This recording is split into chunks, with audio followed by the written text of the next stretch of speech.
गांव था जिसकी लोग बहुत चर्चा करते थे, वो केवल बलापुर का गांव था।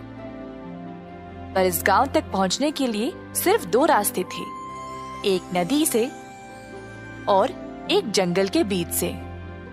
बलापुर के गांव में बाहर से ज्यादा व्यापार नहीं होता था, तो रजोल नामक एक आदमी गांव में बहुत सारी चीजें लाता था बेचने के लिए दुगने दाम पर।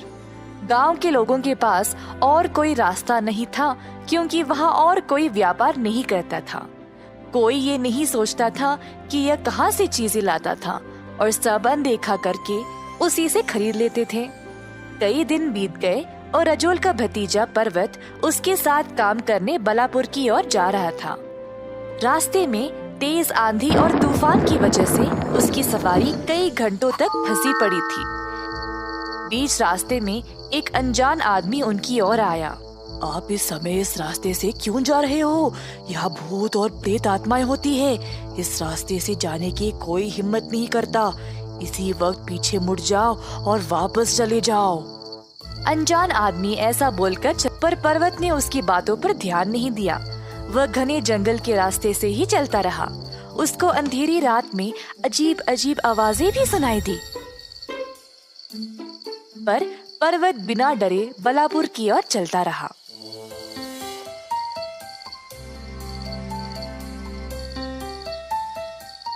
जब वह बलापुर पहुंचा, सब लोग उससे पूछने लगे कि वह इतनी रात को जंगल को पार कैसे किया।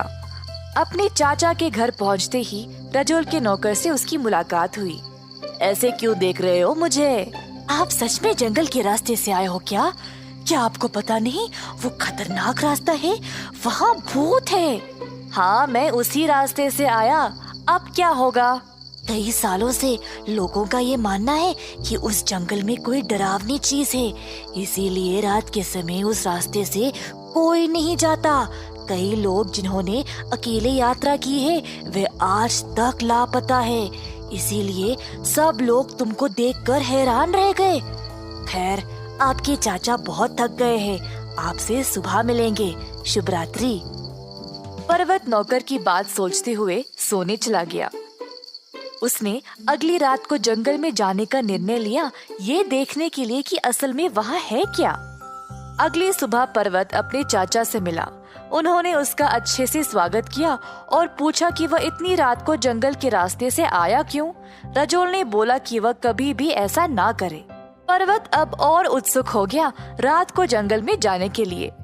हुई रात और पर्वत गया जंगल में, जहाँ पर उसको फिर से डरावनी और अजीब आवाजें सुनाई दे रही थी। आवाजों का पीछा करते करते वह एक पेड़ के पास पहुँचा। पर्वत पेड़ के ऊपर चढ़ गया आसपास देखने के लिए। अचानक से उसने 4 आदमियों को सीधे चलते हुए देखा। एक आदमी संदूक उठाए आवाजें करते चल रहा था और बाकी के 3 बोरियां ले चल रहे थे। पर्वत चोरी छुपे उनका पीछा करने लगा और देखा कि ये आदमी फल, लकड़ी और कुछ सामान लिए जा रहे थे। पर्वत सोचने लगा कि यह आदमी जानबूझकर ऐसी आवाजें क्यों निकाल रहा था और उनका पीछा करना जारी रखा।